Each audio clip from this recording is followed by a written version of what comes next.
সাহাবারা জিজ্ঞেস করলো, ইয়া রাসূলুল্লাহ, ইয়া হাবিবাল্লাহ, আমাদের প্রশ্ন, আমাদের মরণ হবে, আপনারও মরণ হবে, সবার তো মরণ হয়, অনেক মানুষ মরছে। একজন মালাকুল মাউত মানুষের জানগুলো কবজ করে, কিন্তু একই দিনে মক্কার মধ্যে 10 জন, মদিনার মধ্যে 20 জন, অন্য রাষ্ট্রের মধ্যে 100 জন, এভাবে একই সময়ে কেমন করে আজরাইল জানটা কবজ করে? আল্লাহ রাসূল সাল্লাল্লাহু আলাইহি ওয়াসাল্লাম মালাকুল মাউতকে ডাক দিয়ে বলল, কঠিন প্রশ্ন রে মালাকুল মাউত, কথা তো ঠিকই আছে, মানুষকে তুমি জান কবজ করো, একজনে একবারে এতগুলা মানুষের জান কেমনে কবজ করো? একই সময় একই টাইমে বাংলাদেশের মধ্যে 100 জন, ভারতের মধ্যে 200 জন, সৌদি আরবে 500 জন, একই টাইমে মানুষ মরে কি মরে না? অ্যাক্সিডেন্ট হয়ে একেবারে বিমানের সমস্ত মানুষ মরে কি মরে না? এই প্রশ্ন ছিল সাহাবাদের। আল্লাহ রাসূলকে প্রশ্ন করার পর আল্লাহ রাসূল মালাকুল মাউতকে ডাক দিয়ে বলল, ও মালাকুল মাউত রে, কেমন করে এতগুলা মানুষের জান একবারই কবজ করো? এবার মালাকুল মাউত বলে, ইয়া রাসূলুল্লাহ, ইয়া হাবিবাল্লাহ, ও আল্লাহর নবী, আল্লাহ রাব্বুল আলামিনের আরশের নিচে একটা গাছ আছে। কয়টা গাছ? জোরে বলেন, কয়টা গাছ? একটা গাছ আছে, এই গাছের মধ্যে যতগুলা পাতা আছে, সমস্ত পাতাগুলার মধ্যে দুনিয়ার মানুষের নাম লেখা আছে। এই গাছের মধ্যে একটা পাতা আছে যে পাতার মধ্যে আমার নাম লেখা আছে। ওই গাছের মধ্যে একটা পাতা আছে যে পাতার মধ্যে মুয়াজ্জিনের নাম লেখা আছে। ওই গাছের মধ্যে একটা নাম আছে যে গাছের মধ্যে পাতার মধ্যে সোহেল ভাইয়ের নামটা লেখা আছে। ওই গাছের মধ্যে একটা পাতা আছে যে পাতার মধ্যে আব্দুল ওয়াহিদ ভাইয়ের নামটা লেখা আছে। আল্লাহর নবী বললেন, হ্যাঁ, কারণটা কি? এই গাছের কারণ কি? পাতার মধ্যে নাম লেখার কারণ কি?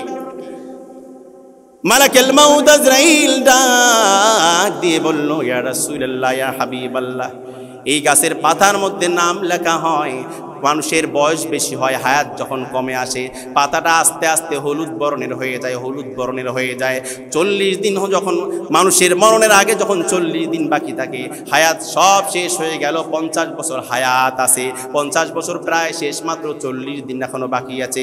40 দিন আগে মালাকুল মাউতকে ইলহাম করে দেওয়া হয়, এ মালাকুল মাউত রে, এই গাছের পাতার মধ্যে অমুক ব্যক্তির নাম, ওর হায়াত আছে আর মাত্র 40 দিন। গাছের পাতাটা আস্তে আস্তে আরো বেশি হলুদ বর্ণের হয়ে যায়। যে ফেরেশতার মাধ্যমে আল্লাহ রাব্বুল আলামিন দুনিয়ার মধ্যে রিজিক নির্ধারণ করে, রিজিক পাঠায়, খাবার পাঠায়, ওই ফেরেশতাকে ইলহাম করে দেওয়া হয়, ও ফেরেশতা রে, ওই বান্দার মধ্যে ইলহাম করে দাও, ঘোষণা করে দাও, ওই বান্দার হায়াত আর বাকি আছে মাত্র 40 দিন। সবাই বলেন, কয় দিন? আরো জোরে বলেন। আর ভাইয়েরা, আমার বন্ধুগণ, খুব মনোযোগ দেন। আমরা যেহেতু মানুষ, আমরা যেহেতু মরবো, আমাদেরকে এই ঘটনা শোনার দরকার আছে নাকি নাই? হযরতে মালাকুল মাউত বলল, ইয়া রাসূলুল্লাহ, ইয়া হাবিবাল্লাহ, 40 দিন আগে ফেরেশতাদেরকে ইলহাম করে দেয়, ওই রিজিকের ফেরেশতা দুনিয়ার মধ্যে চলে যায়, ডাক দিয়ে বলে, আব্দুর রহমান রে, দুনিয়ার মধ্যে হায়াত পেয়েছিল 50 বছর, 50 বছর প্রায় শেষ, মাত্র বাকি আছে, নিয়ে আসছে, প্রস্তুতি নাও রে, প্রস্তুতি নাও, 40 দিন পর তোমাকে দুনিয়ার থেকে তুলে নেওয়া হবে। 40 দিন আগে মানুষের একটু ব্যবধান চলে আসে, একটু পরিবর্তন চলে আসে, দেখবেন অনেক মানুষ 40 দিন আগে আবল তাবল বলে, কথা বলেন ঠিক কিনা? আবার 39 দিন সময় আবার আরেকবার আসে, ফেরেশতা আরেকবার এসে ঘোষণা দেয়, ও আল্লাহর বান্দারে, আজকে আর মাত্র আছে 39 দিন বাকি, এখনো ঠিক হলো না। মানুষটার মধ্যে একটু পরিবর্তন আসে, আবল তাবল বলে, খানাপিনা আর ঠিক মতো করে না। আবার ফেরেশতাদের পক্ষ থেকে ঘোষণা হয়, আর মাত্র 38 দিন আছে, আর মাত্র 37 দিন আছে, আর মাত্র 36 দিন, আর মাত্র 35 দিন। এভাবে এক একটা দিন হায়াত চলে যায়, তার মধ্যে ঘোষণা করে দেওয়া হয়। আমার ভাইয়েরা, আমার বন্ধুগণ, আর এই 40 দিন যখন আসে, 40 দিন থেকে যখন হায়াত শুরু হয়, মানুষের অনেক পরিবর্তন দেখা যায়। ছেলে মেয়ে আত্মীয় স্বজন বাহিরে তাকে বারবার টেলিফোন করে, বাবারে শরীরটা ভালো না, মনটা কেমন জানি ভালোই হয় না, রাতের মধ্যে ঘুম হয় না, বারবার তোমার কথা মনে পড়ে রে বাজান। সন্তানকে ফোন দেয়, মেয়েকে ফোন দেয়, ছেলেকে ফোন দেয়, ছোট ভাই দূরের মধ্যে থাকে, ছোট ভাইকে ফোন দেয়, আত্মীয়র বাড়িতে যায়, খাইতে বলে, খায় না, যে না আমার ভালো লাগে না। মানুষের বাড়ি ঘর দেখতেই থাকে, তার দোকানটার দিকে দেখতে থাকে, সম্পদের দিকে তাকিয়ে থাকে, ফেলফেল করে, খাবারের দিকে তাকিয়ে থাকে, কিন্তু খায় না। তার মনের মধ্যে কোনো শান্তি নাই, কোনো শান্তি নাই। সে একমাত্র জানে তার মনের মধ্যে তোলপাড় হয়ে গিয়েছে, আসমানের মধ্যে ঘোষণা হয়েছে, তোমার রিজিক শেষ, তোমার হায়াত শেষ। ওই বান্দার অন্তরটা যে কি রকম করে, ওই বান্দা সারা দুনিয়ার কোনো মানুষ জানে না। এভাবে 20 দিন চলে যায়, 19 দিন চলে যায়, 15 দিন, 10 দিন চলে যায়, এভাবে 7 দিন চলে যায়, আরো বেশি পাগল পরা হয়ে যায়, অস্থির হয়ে যায়। এইভাবে যখন 3 দিন চলে যায়, ওই গাছের পাতাটা আরো বেশি হলুদ বর্ণের হয়, পাতাটা মনে হয় এই যে ছিঁড়ে পড়বে ভাব এরকম হয়ে যায়। ফেরেশতা ঘোষণা দিয়ে দেয়, আল্লাহর বান্দা আর মাত্র 3 দিন তোমার সময়। রিজিকটা একেবারেই কমে আসে, সংকীর্ণ হয়ে আসে, দুনিয়ার খাবারগুলো আর ভালো লাগে না। যে ব্যক্তি হাফ কেজি গরুর গোশত খাইতো, আজ 1 টুকরা গরুর গোশত খায় না, 1 গ্লাস দুধ খাইতো, 1 চামচ দুধও আর খায় না। তার খাবারটা বন্ধ হয়ে গিয়েছে, অস্থির হয়ে গিয়েছে। সন্তানকে বাড়ির মধ্যে ডাকে, মেয়েকে বাড়ির মধ্যে ডাকে রে, ছেলেকে বাড়ির মধ্যে ডাকে, ভাই বোন আত্মীয় স্বজন সবাইকে দেখতে যায়, মনটা আনচান করে পাগল পড়া হয়। সন্তানকে ডাক দিয়ে বলে, বাবা ভালো লাগে না রে বাবা, মনে হয় আর বাঁচবো না রে বাবা, আমার তো আর ভালো লাগে না রে বাবা, তোর ছোট বোনটার বিবাহ দিতে পারলাম না রে বাবা, যদি মরে যাই, যদি চলে যাই, তোর ছোট বোনের খোঁজ তুই রাখিস রে বাবা, তোর ছোট ভাইয়ের লেখাপড়াটা শেষ করতে পারলাম না রে বাবা, যদি মরে যাই, যদি চলে যাই, তোর ছোট ভাইয়ের দায়িত্ব তুই কাদের মধ্যে নিস। এ বাবা তুই আমার বড় ছেলে, আমি যদি মরে যাই, তোর মায়ের দেখাশোনা কে করবে রে, তোর মায়ের দেখাশোনা তুই করিস রে বাবা। বাড়ির কাজটা ধরেছিলাম বড় শখ করে, বাড়ির কাজটা করতে পারি নাই রে বাবা, বাড়ির কাজটাও করে ফেলিস রে বাবা। কত কথা বলে আর চোখের পানিগুলা ছেড়ে দিয়ে আল্লাহর বান্দা কান্দে।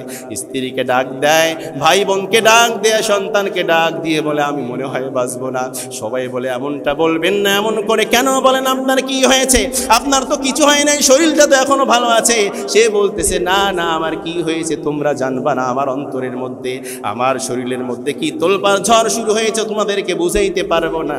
আমি মনে হয় আর বাঁচবো না রে, আমি যদি চলে যাই, আমার কবরটা অমুক জায়গার মধ্যে দিও। কথা বলেন ঠিক কি না? এমন বলে কিনা মানুষ? বলেন, নসিহত করে যা আমার কবরটা অমুক গোরস্থানের মধ্যে দিও, নসিহত করে যা আমার কবরটা মসজিদের সামনে দিও রে, আমার কবরটা মাদ্রাসার বারান্দার মধ্যে দিও, মাদ্রাসার পাশেই দিও।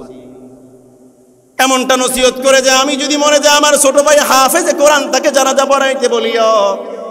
আমি যদি মরে যাই, আমার মসজিদের খতিব তার বয়ান ভালো লাগতো, তাকেও একটু জানাজায় ডাক দিও, সে যাতে আমার দোয়াটা করে। এমন সময় তার অন্তরের মধ্যে তোলপাড় শুরু হয়ে যায়, তার রিজিকটা সংকীর্ণ হয়ে যায়, রিজিক শেষ হয়ে যায়। দেখবেন অনেক মানুষ মরণের আগে খাবার নিয়ে আসে, রসগোল্লা নিয়ে আসে, পানি নিয়ে আসে, ফল পাকড় নিয়ে আসে। যে মানুষ একবারে 3, 4, 5টা কমলা খাদ্য, কমলা আর খাইতে পারে না, একটা কওয়া মুখের মধ্যে দেয়, রসটা আবার ফেলায় দেয়, 1 চামচ দুধ মুখের মধ্যে দেয়, আবার দুধটা ফেলায় দেয়, 1 চামচ পানি মুখের মধ্যে দেয়, পানিটা গলতে পারে না, পানিটা ফেলায় দেয়। কারণ কি রে ভাই? কারণ কি?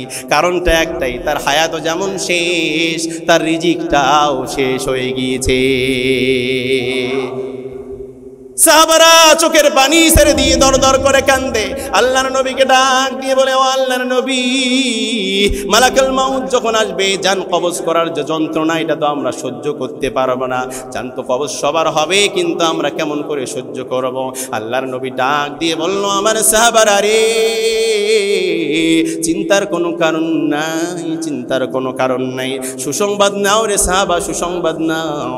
যারা ঈমানদার হবে, যারা মুত্তাকি হবে, যারা পরহেজগার হবে, যারা খোদাফির আল্লাহওয়ালা হবে, তাদের জন্য সুসংবাদ দেই। জান কবজ করার সময় যখন ঘনিয়ে আসবে, মালাকুল মাউত একাই আসবে না রে, আল্লাহ পাক রহমতের ফেরেশতার একটা দল পাঠায় দিবে, আর জান্নাতের একটা তোয়ালা তার সাথের মধ্যে দিবে, একটা রুমাল তার সাথের মধ্যে দিবে, আর এই রুমালের মধ্যে জান্নাতের খুশবু লাগায় দেওয়া হবে। আর এই রুমালটা ধরে নিয়ে রহমতের ফেরেশতা তাকবীর দিতে দিতে তোমার বাড়ির মধ্যে হাজির হয়ে যাবে, মালাকুল মাউত হাজির হয়ে যাবে, রহমতের ফেরেশতাও হাজির হয়ে যাবে রে। ওরে মুমিন বান্দারা, সুসংবাদ নাও, সুসংবাদ নাও। যখন রুমালটা নিয়ে আসবে, যখন ফেরেশতারা আসবে, তোমার পাশে দাঁড়িয়ে যাবে, তাকবীর দিবে, কোরআন তেলাওয়াত করবে ফেরেশতারা, আর রুমালটা বিছায় ধরবে, আর মালাকুল মাউতকে বলবে, ও মালাকুল মাউত ভাই, এটা আল্লাহর গোলাম, এক একজন পরহেজগার মানুষ, একজন মুমিন মানুষ, একজন মুত্তাকি মানুষ, একজন কোরআন প্রেমিক মানুষ, একজন আল্লাহওয়ালা মানুষ, তার জানটা খুব সুন্দর করে বের করো। কষ্ট দিও না রে ভাই, কষ্ট দিও না রে ভাই, জানটা কবজ করে দাও, তাড়াতাড়ি দাও, এই জান্নাতি রুমালের মধ্যে দাও, আমরা তাকবীর দিয়ে দিয়ে জান্নাতের মধ্যে তার রুহুটাকে নিয়ে যাব। আমার ভাইয়েরা, আমার বন্ধুগণ, বাচ্চাদেরকে যখন টিকা দেওয়া হয়, ইনজেকশন যখন দেওয়া হয়, বাচ্চারা চিৎকার করে, কান্না করে, চেঁচামেচি করে। এমন সময় গল্প শোনায়, মিষ্টি দেখায়, ভালো ভালো খাবার সামনে দেয়, সুন্দর সুন্দর মিঠা মিঠা গল্প বলে। বাচ্চা ভুলে যায়, খাবারের দিকে যখন তাকায়, সুন্দর করে ইনজেকশনটা পুশ করে দেয়, বাচ্চা বলতেই পারে না। কথা বলেন ঠিক কিনা আমার ভাইয়েরা? মৃত্যুর যন্ত্রণা যখন শুরু হয়ে যাবে, ভিতরের মধ্যে তোলপাড় যখন শুরু হয়ে যাবে, এমন সময় আল্লাহ রাব্বুল আলামিন ওই মুমিন বান্দার জন্য মুমিন বান্দার জন্য জান্নাতের দরওয়াজাগুলো ওপেন করে দিবে, খুলে দিবে, খুলে দিবে, খুলে দিবে। জান্নাতের নাজ নিয়ামতগুলা বান্দা দেখতেই থাকবে, জান্নাতের ফলের গাছ দেখতেই থাকবে, নদের নহর, ঝর্ণার নহর, দুধের নহর, মধুর নহর দেখতেই থাকবে। জান্নাতের হুরগুলা তার সামনে উন্নাবিহীন দৌড়াদৌড়ি করবে রে, তার মরণের কষ্ট ভুলে যাবে, জান্নাতের দিকে তাকাতেই থাকবে, তাকাইতে তাকাইতে হঠাৎ করে তার জানটা বের করে নিয়ে যাবে রে, জানটা বের করে নিয়ে যাবে। ওই মুমিন বান্দা বলতেই পারবে না তার রুহুটা কবজ হয়ে গিয়েছে। যারা মুমিন তারা আগের থেকেই বুঝতে পারে কি হতে যাচ্ছে, ওজন্য অনেক মানুষ মরণের প্রস্তুতি নেয়। আমার জানা মতে একজন কারি ছিল, আমার খুব শ্রদ্ধাভাজন ছিল, এই মসজিদে একদিন তিনি জুমার নামাজও পড়িয়েছিল, আমার অনুপস্থিতিতে আমি পাঠাইছিলাম। ওই ব্যক্তি যখন মারা গেল, মারা যাওয়ার আগে সন্তানকে ডাক দিয়ে বলল, বাবা চিরুনিটা দাও। ওনার দাড়ি ছিল অনেক সুন্দর দাড়ি, চিরুনি সন্তান দিয়েছে, দাড়িটা আশ্রয় দিয়েছে। যার নাম ছিল কারি নুরুল ইসলাম, সন্তানকে ডাক দিয়ে বলেছে, বাবা রে চিরুনি দাও, দাড়িটা আশ্রেছে, চুলগুলো এলোমেলো ছিল, চুলগুলো আশ্রয় নিয়েছে। সন্তানকে ডাক দিয়ে বলেছে, বাবা টুপিটা দাও, টুপিটা দাও। টুপিটা মাথার মধ্যে দিয়েছে। সন্তানকে বলেছে, বাবা আমি তো এখন ঘুমায় যাব, তুই আর কতক্ষণ দাঁড়ায় থাকবি মেডিকেলের মধ্যে রে বাবা, আমার পাশের মধ্যে তুইও ঘুমায় যা রে বাবা। আল্লাহর ওলির মরণ কেমন হয় দেখেন, আত্মীয় বাড়িতে গেলে যেমন দাড়ি আসলে, চুল আসলে, টুপি পরে, পাঞ্জাবি পরে, ওই আল্লাহর গোলাম, আল্লাহর বান্দা, আল্লাহর ওলি চুলটা আশ্রিয়েছে, মাথার চুলগুলো আশ্রিয়েছে সুন্দর করে, টুপিটা মাথার মধ্যে দিয়ে ঘুমায় গিয়েছে। ওই যে ঘুমায় গিয়েছে আল্লাহর বান্দা আর ওঠে নাই। এটাই হচ্ছে মুমিন বান্দার জান কবজের ইতিহাস আমার ভাইরা। সেজন্য ইমানদার হতে হবে, কোরআনওয়ালা হতে হবে, মুমিন বান্দা হতে হবে, নামাজি হতে হবে। আর যদি তা না হন রে ভাই, জানটা কবজ যখন করবে এমন পিপাসা আপনার লাগবে, দুনিয়ার সমস্ত সাগরের পানি আপনার জিহ্বায় যদি ঢেলে দেয় তারপরও আপনার পিপাসা মিটবে না। আপনার জানটা যখন কবজ করবে, একটা জীবন্ত ছাগলের চামড়া যেমন টেনে টেনে ছিললে যেরকম কষ্ট হয়, একজন বেঈমানের জান কবজ করা তার চাইতে 1000 গুণ বেশি কষ্ট হয়। দেখবেন জান যখন কবজ হয়ে যায়, অনেকে পেশাব করে ফেলে, অনেকে পায়খানা করে ফেলে, অনেকের মুখ দিয়ে লালাজ হয়, অনেকে চিৎকার করে চেঁচামেচি করে, হাতটা ভাঁজ হয়ে আসে, চেহারাটা ভাঁজ হয়ে আসে, মুখটা ভাঁজ হয়ে আসে, পাগুলা গোটো হয়ে আসে। জান কবজের মরণের যন্ত্রণা যখন শুরু হয়ে যায় তখন সহ্য করতে পারে না, অনেকে পায়খানা পেশাব পর্যন্ত করে ফেলে। আমার ভাইয়েরা, যদি মুমিন বান্দা হয়, যদি ইমান বান্দা হয়, ইমানদার বান্দা হয়, ওই যে ফেরেশতা আসবে ডাক দিয়ে বলবে, ইয়া আইয়াতুহান নাফসুল মুতমাইন্না ইরজিই ইলা রাব্বিকি রাদিয়াতাম মারদিয়া ফাদখুলি ফি ইবাদি ওয়াদখুলি জান্নাতি। হে প্রশান্ত আত্মা, আসো, আমার দিকে আসো। রুহুটাকে ওয়েলকাম করবে ফেরেশতা। আমরা তো তোমাকে আহলান সাহলান জানার জন্য আসছি, তোমাকে ওয়েলকাম জানার জন্য আসছি রে। আসো, বের হয়ে আসো রে, বের হয়ে আসো। হে প্রশান্ত আত্মা, প্রশান্ত আত্মা, বের হয়ে আসো। ইয়া আইয়াতুহান নাফসুল মুতমাইন্না ইরজিই ইলা রাব্বিকি রাদিয়াতাম মারদিয়া। আসো, আসো, তোমার রবের দিকে তোমাকে প্রত্যাবর্তন হতে হবে, তোমার রবের দিকে যেতে হবে। ফাদখুলি ফি ইবাদি, দুনিয়ার মধ্যে ইবাদত বন্দেগী করে কাটায়ও ছেড়ে